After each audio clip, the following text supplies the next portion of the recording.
इस प्रोग्राम में शामिल होगा एक तनकीदी जायजा पाकिस्तान के रोज बरोज बदलते सियासी, माशी और माशरती हालात का। मुल्क में क्या हो रहा है, कैसे हो रहा है और क्यों हो रहा है, तज्जिया पेश किया जाएगा पसे पर्दा मुहर्रकात का। पाकिस्तान के बारे में आप सब कुछ जान सकेंगे इनसाइड पाकिस्तान में काजी मोहम्मद असद के साथ हर इतवार और मंगल की शब 8 बजे सिर्फ हज़ार एक्सप्रेस न्यूज़ पर। आदाब अर्ज़ है दोस्तों, प्रोग्राम इनसाइड पाकिस्तान के साथ मैं आपका होस्ट काजी असद हाजिर हूँ। आज हम गुफ्तगू करेंगे मुल्क के बदलते हुए पॉलिटिकल हालात पर। आपको सब दोस्त बाखबर हैं कि पिछले कुछ दिनों से जब से APC कॉन्फ्रेंस हुई है जिसमें अपोजिशन की जमातों ने शिरकत की है, उसके बाद मुल्क की सियासत में एक तुग़यानी आ गई है, एक बहुत बड़ा बदलाव आ गया है। बहुत सी पॉलिटिकल पार्टीज़ एक बहुत स्ट्रिक्ट बयानिए के साथ सामने आ गई हैं जो मुसलसल पाकिस्तान की सियासी फ़ज़ा को बदल रही हैं। हालात इस कदर संजीदा या हालात इस कदर तल्ख़ होते जा रहे हैं कि हम समझ नहीं पा रहे कि मुल्क का आइंदा का मंजरनामा क्या होगा। इस बात पे गुफ्तगू करने के लिए हमने आज दावत दी है एक पाकिस्तान के बहुत सीनियर पॉलिटिशियन जनाब शहजादा गुस्तासफ साहब को। आप रह चुके हैं सूबाई असम्बली में, वज़ीर दाखिला भी रह चुके हैं, आप वज़ीर सेहत भी रह चुके हैं, आप अपोजिशन लीडर भी रह चुके हैं। आपका एक बहुत लंबा सियासी कैरियर है और आप मुल्क पे सियासत पे बहुत गहरी नज़र रखते हैं। तो आज हम उनसे पूछेंगे कि वो मुल्क के बदलते सियासी मंजरनामे को कैसे देख रहे हैं। तो शहजादा साहब, बहुत शुक्रिया आपका, आपने हमें कीमती वक्त दिया। सर, हम आपसे ये पूछना चाह रहे हैं कि आप इस बदलते हुए सियासी मंजरनामे को कैसे देख रहे हैं। Being a very expert politician, आपने ये सारे जो हालात आपके सामने आ रहे हैं, आप इन पे किस तरह से तबसरा फरमाएंगे कि जो बदलते हुए हालात हैं ये किस तरफ लेके जा रहे हैं मुल्क को? पहले तो मैं आपका बहुत बहुत शुक्रिया, आप मुझसे इंटरव्यू ले रहे हैं और बड़े अच्छे अल्फाज में मेरा नाम लिया आपने। सबसे पहले तो मैं आज 8 अक्टूबर है जी, इस दिन बड़ी तबाही हुई थी हज़ारा डिवीज़न में, ख़ास करके मानसरा, बालाकोट और गिरदुनवा के एरियाज़ में, आज़ाद कश्मीर में। तो उसका उस वक्त से अब तक अफसोस है, लेकिन खुशकिस्मती से उस वक्त मैं सूबाई असम्बली का मेंबर था और लीडर ऑफ द अपोजिशन था। तो उसमें जो हमसे हो सकता था as member of the assembly, हमने खूब तर्जुमानी की अपने इलाके को रिलीफ पहुंचाने में, रेस्क्यू ऑपरेशंस में। जो भी असम्बली में हमसे बंद पड़ता था वो हमने किया, अपने फ़राइज़ जो थे हमने पूरी तरह से अंजाम दिए।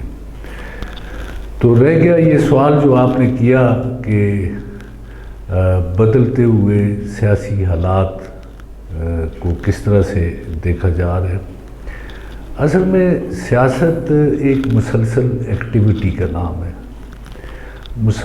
सियासत मुंजमद कभी भी नहीं होती, सियासत एक तसलसल है।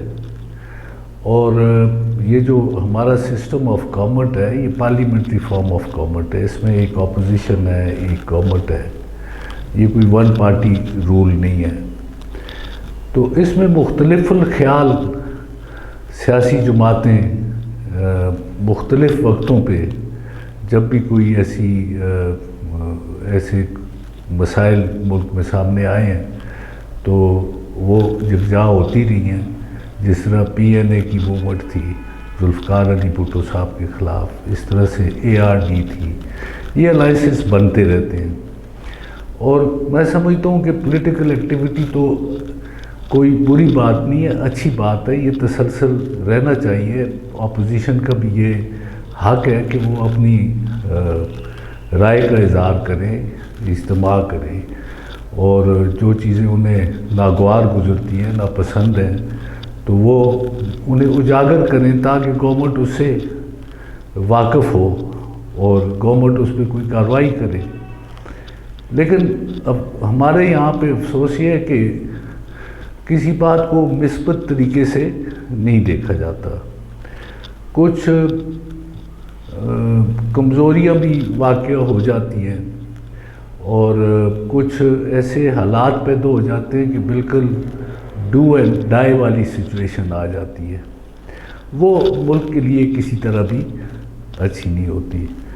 तो मेरे ख़्याल में गवर्नमेंट को भी और अपोजिशन को भी नुक्ता नज़र उनका एक ही होता है कि मुल्क एक फलाही रियासत हो, मुल्क में लोगों को इंसाफ मिले, मुल्क ठीक तरीके से चले, लॉ एंड ऑर्डर सिचुएशन ठीक हो, लोग सिक्योरिटी महसूस करें।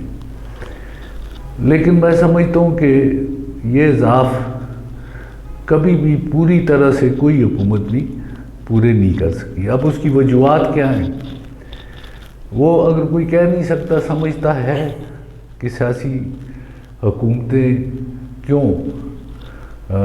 पूरी तरह से फ़ाल नहीं होती, पूरी तरह से अपने फ़राइज़ से अंजाम क्यों नहीं दे सकती, तो मैं समझता हूँ कि हर अदारा जब अपने पैरामीटर्स में रहकर काम करे तो फिर ये उलझनें पेश नहीं आएंगी। तो अब वक्त आ गया है कि इन लोगों को, तमाम सियासी लीडरशिप को इस बात पे सोचना चाहिए और कुछ कॉमन चीज़ें ऐसी जिन पे उन्हें इत्फाक भी करना चाहिए। हुकूमत और अपोजिशन ये सिस्टम का दोनों हिस्सा हैं। जमहूरियत में जमहूरियत अपोजिशन के बग़ैर भी कंप्लीट नहीं है और जमहूरियत गवर्नमेंट के बग़ैर भी कंप्लीट नहीं है। लेकिन पाकिस्तान में सन 85 के बाद या उससे पहले भी आप अगर हिस्ट्री देखें हमारी पॉलिटिकल, तो कोई ख़ास अच्छे एग्ज़ाम्पल्स जो हैं हम कोट नहीं कर सकते। और इसी तरह 85 के बाद भी जब से मैं असेंबली में आया हूँ, मैं स्टूडेंट हूँ हिस्ट्री का भी, मैं ऑब्ज़र्व करता रहा हूँ, पढ़ता रहा हूँ, सुनता रहा हूँ, देखता रहा हूँ, ख़ुद भी सियासी तजर्बा हुआ है। तो सूरत हाल अफसोसनाक ही दिखाई देती है, कोई अच्छी दिखाई नहीं देती।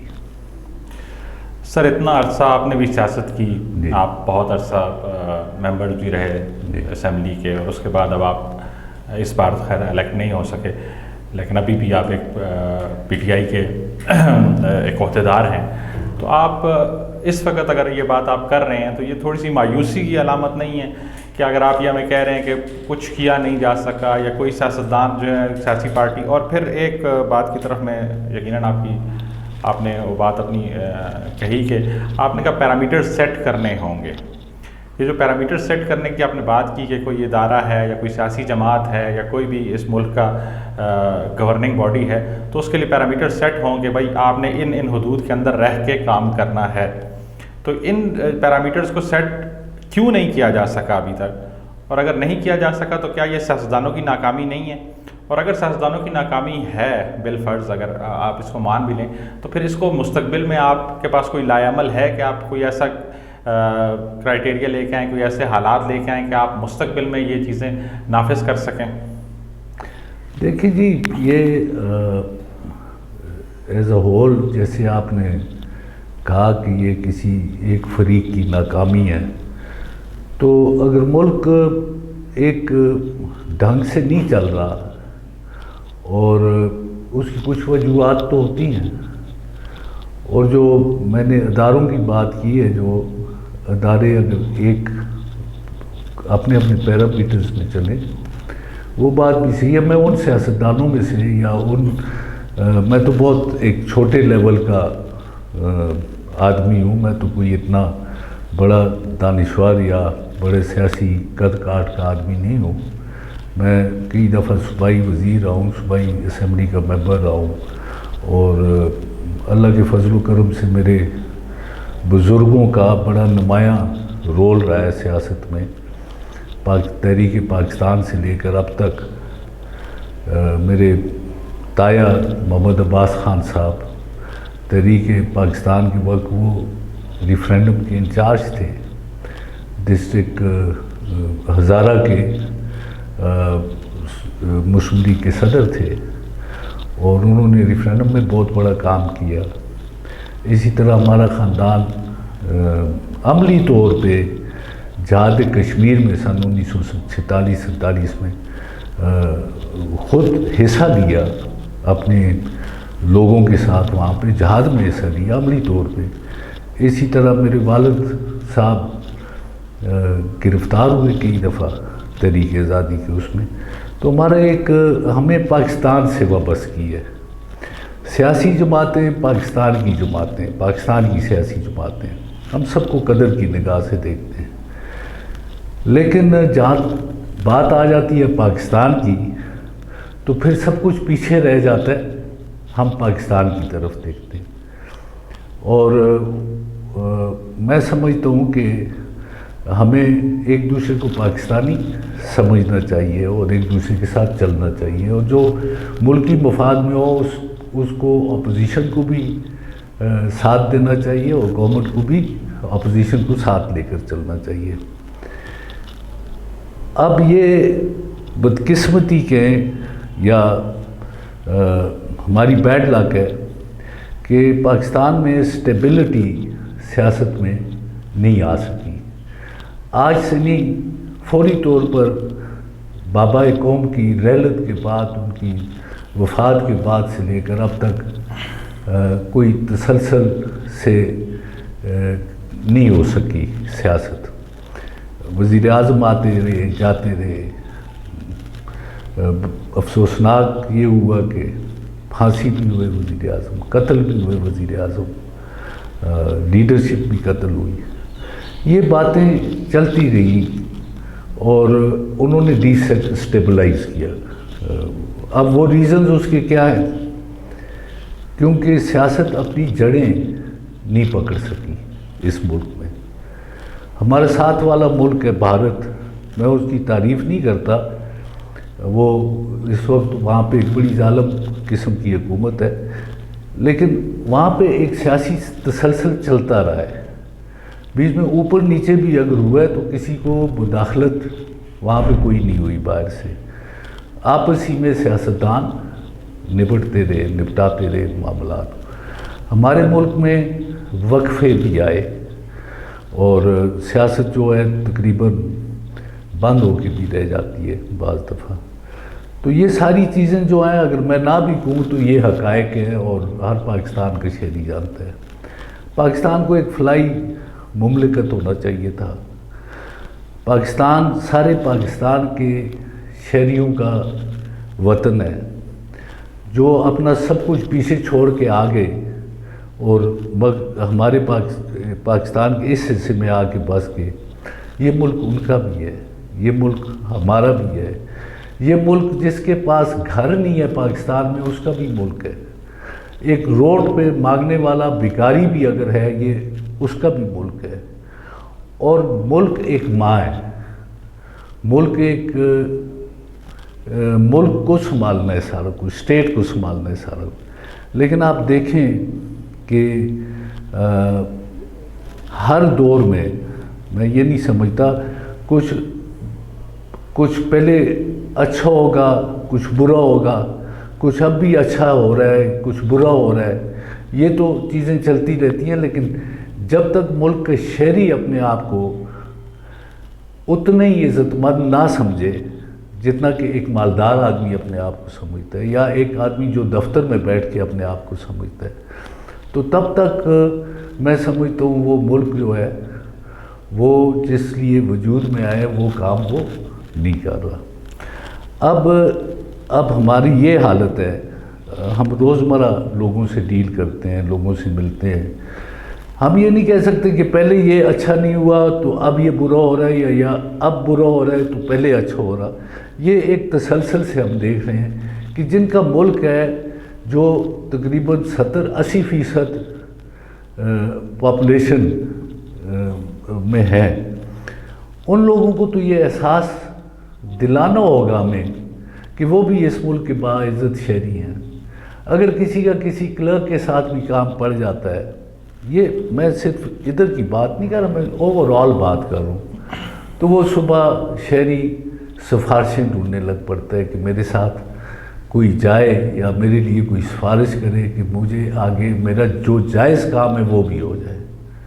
वो सिफारिशें भी ढूंढता है, अपनी इज़्ज़त नफ्स मजरू करता है, फिर वो जब जहाँ पे काम है वहाँ पे जाता है तो वो भी अगर पैसे देता है तो काम होता है, पैसे नहीं देता तो काम नहीं होता।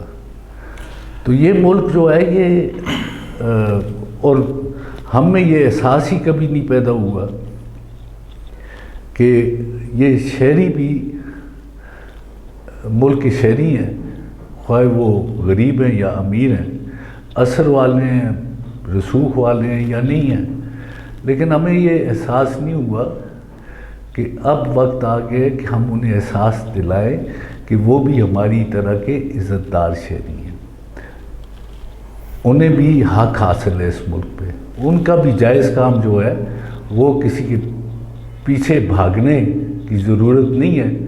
जिस दफ्तर में उनका काम है, जायज़ काम है, तो वो होगा। लेकिन यहाँ पे ये बहुत फ़र्क है, ये बहुत फ़र्क आ चुके हैं।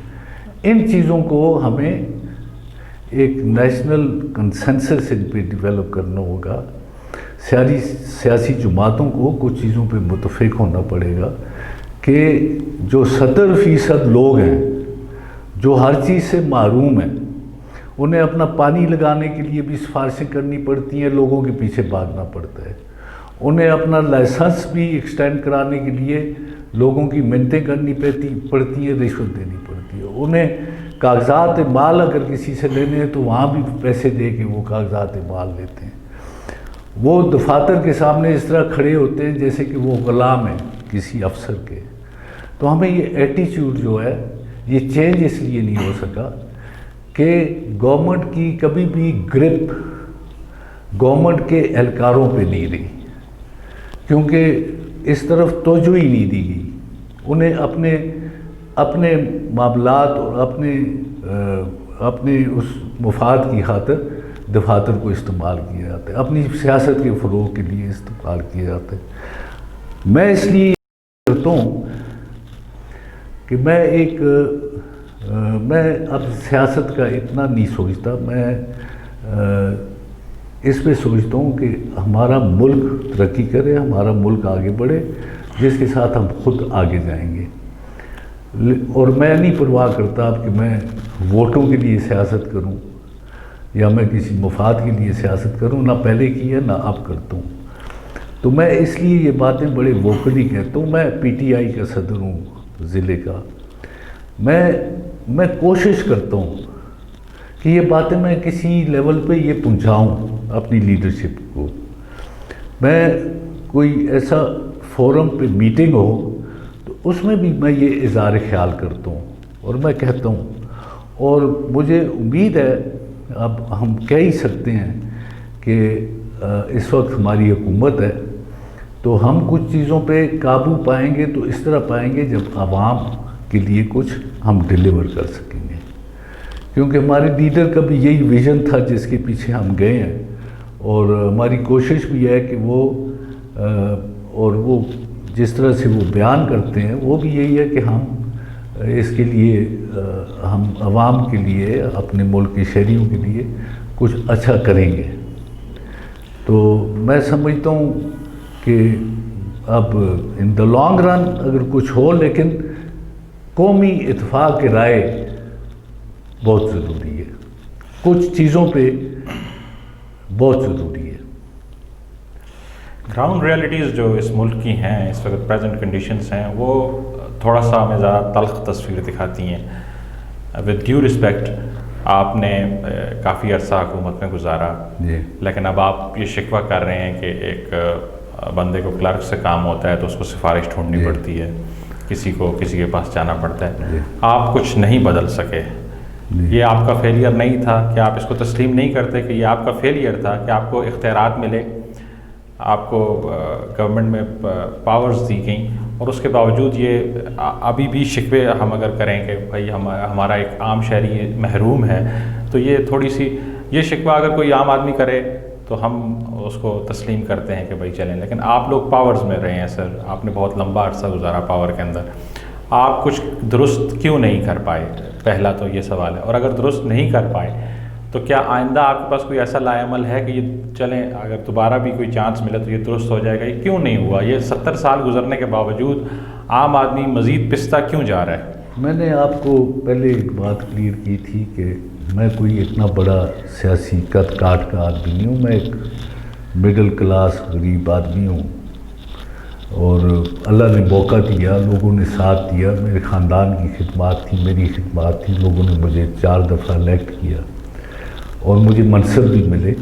लेकिन फ़र्क ये है कि एक वज़ीर के पास, असेंबली के मेंबर के पास बड़ा वसी स्कोप होता है कि वो अपना इज़हार ख्याल कर सकता है, वो असेंबली में हर नुक्ता उठा सकते हैं, उस पर बात कर सकते हैं।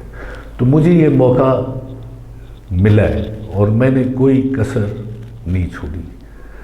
मैंने अल्लाह के फजल करम से भरपूर नुमाइंदगी की है अवाम की और बिला इम्तियाज़ नुमाइंदगी की है, क्योंकि उसका मेंबर का स्कोप यही होता है कि वो अपना माफ़ी ज़मीर असेंबली में जो समझता है वो बयान करता है। और उसमें मैंने कभी ये एहतियात नहीं बरती कि मेरे से कोई खफा होगा या खुश होगा।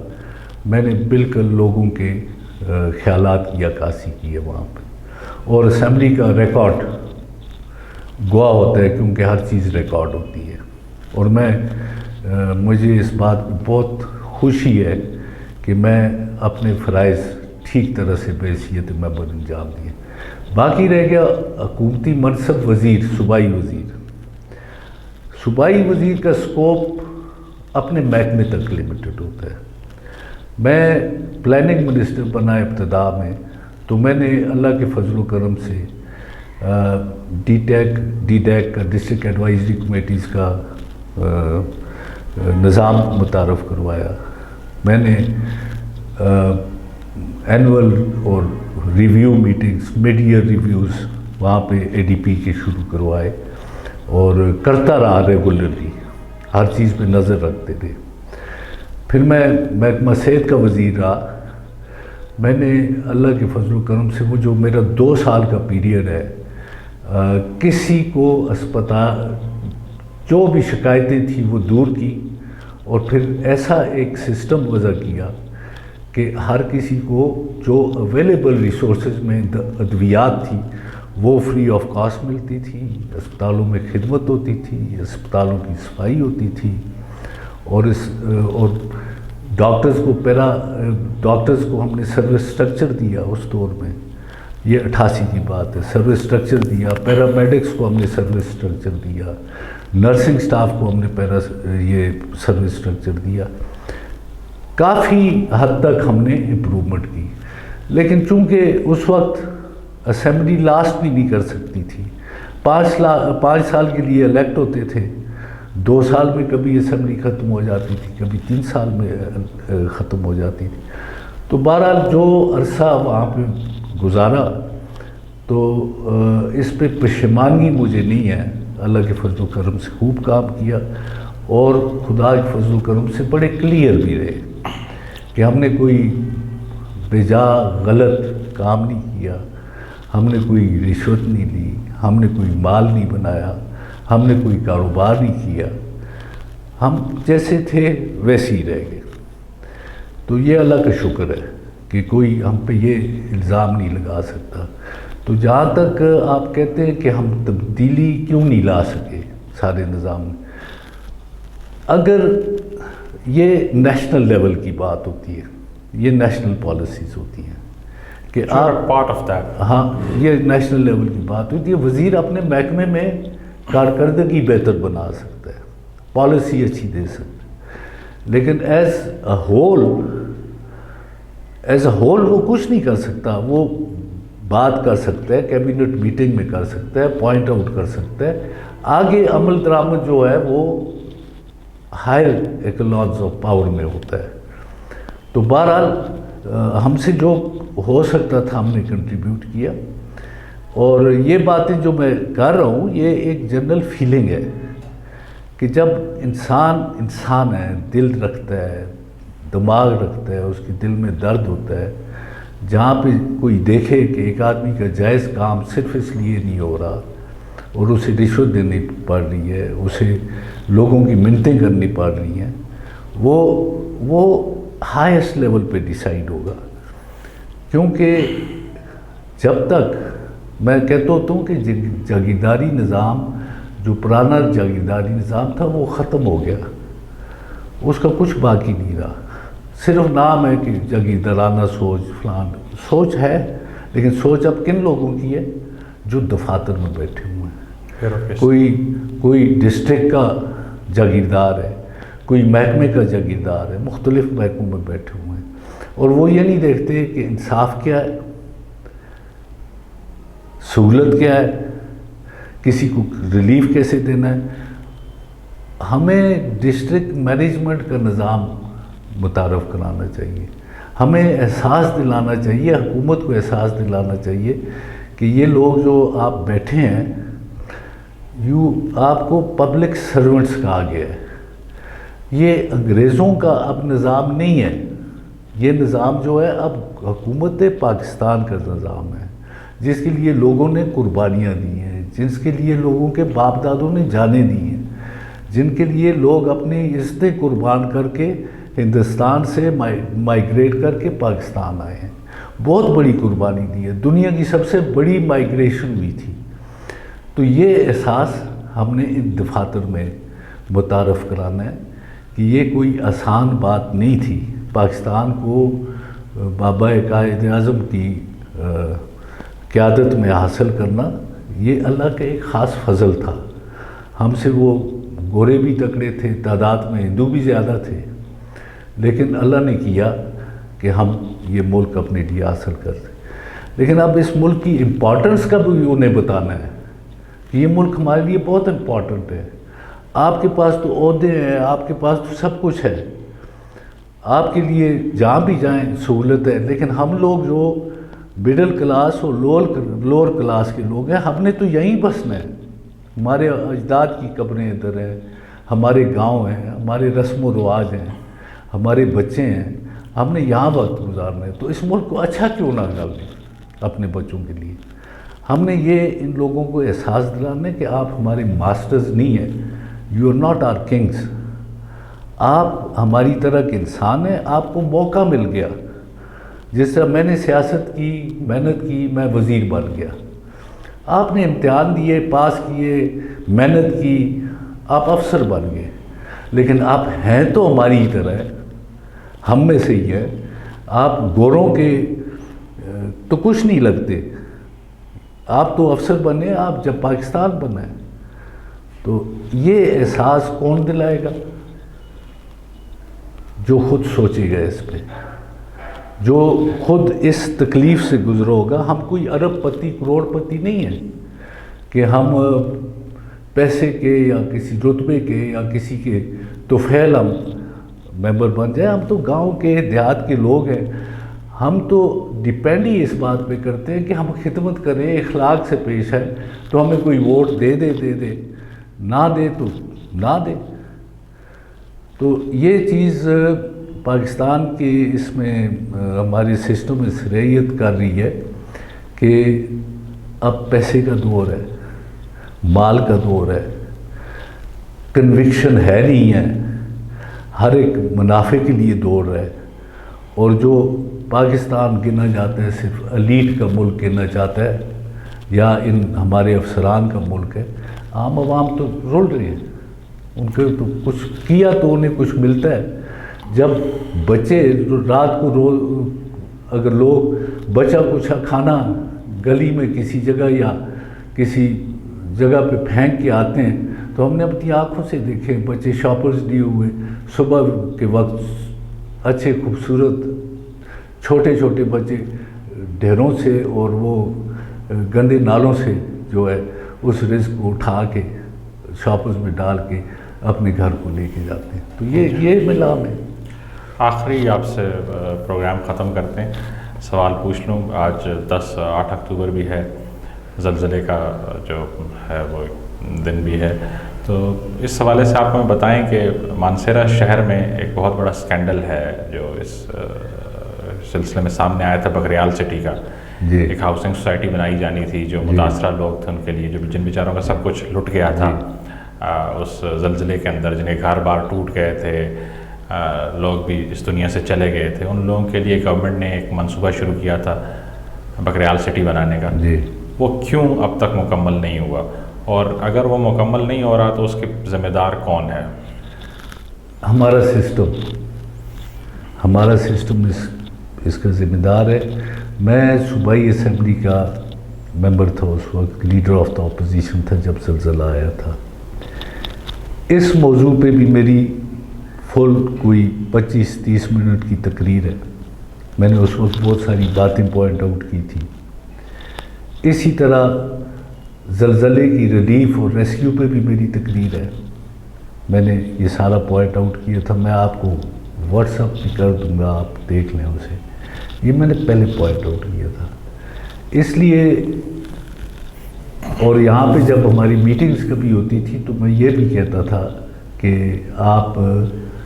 आप हमें कंसल्ट करें, हम लोकल है, इसलिए कि हम जानते हैं क्या ठीक है क्या गलत है।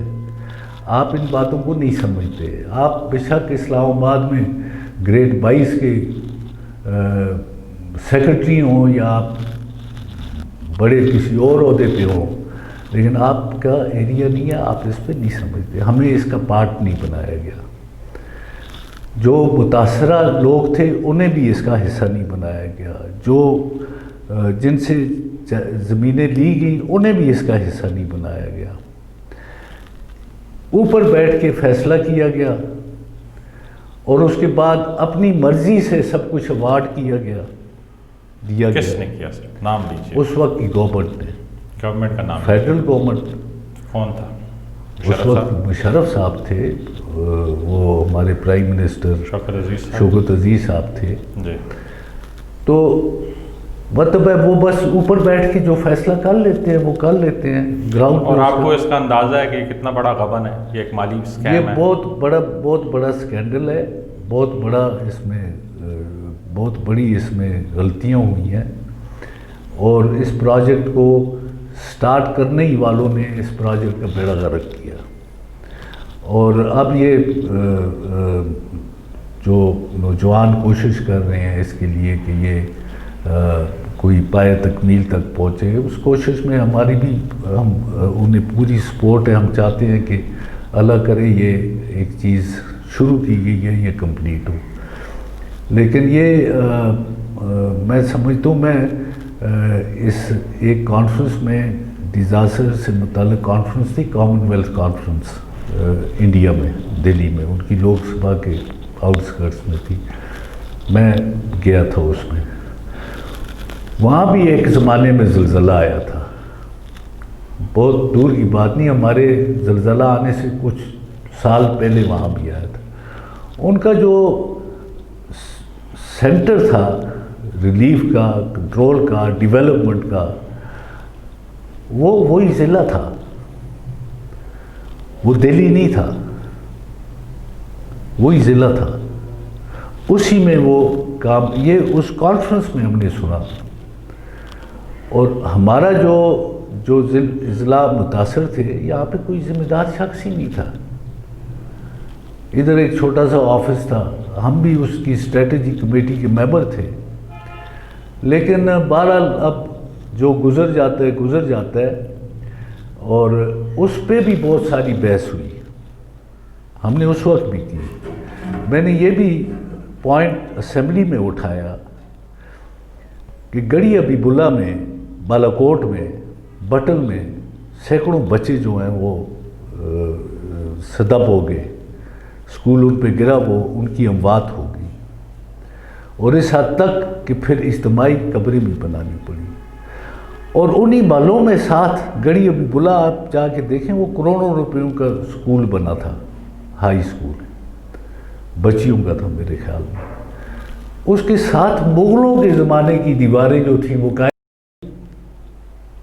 और ये, या उन मकानों ने ये मौका ज़रूर अपने मकीनों को दिया कि वो भाग गए, निकल गए, इतना वक्त लगा उनके गिरने में या कुछ। लेकिन ये जो करोड़ों रुपए की इमारतें बनाई गई थी, ये तो ऐसे गिरी हैं जैसे कोई गत्ते की दीवारें हों तो अचानक से वो हो जाए। तो कंस्ट्रक्शन नाकस थी, उन इंजीनियर्स के ख़िलाफ़ कार्रवाई होती जिन्होंने वो बनाई थी, उनका मयार ऐसा रखा था, उन लोगों को पूछा जाता, जब पूछा नहीं जाता तो फिर सब कुछ आज़ाद है। अगर वो अकाउंटेबिलिटी उनकी होती जो होनी चाहिए थी तो शायद आगे के लिए कुछ बेहतरी होती, लेकिन कुछ भी नहीं हुआ। बहुत बहुत शुक्रिया आपने कीमती वक्त देने का, बहुत अच्छा लगा आपसे बात करके। इंशाल्लाह आपको फिर भी ज़हमत देते रहेंगे। तो ये था नाजरीन आज का प्रोग्राम। इंशाल्लाह अगले हफ्ते फिर मुलाकात होगी, तब तक के लिए अल्लाह हाफिज़। अल मुस्तफ़ा वेलफेयर सोसाइटी के ज़ेर एहतमाम सफ़ेद मोतिये का दूसरा सालाना फ्री आई कैंप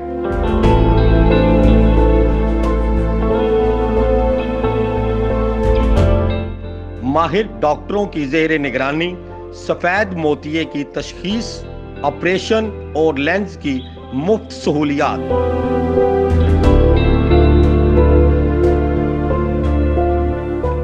जुम्मा हफ्ता 9-10 अक्टूबर 2020।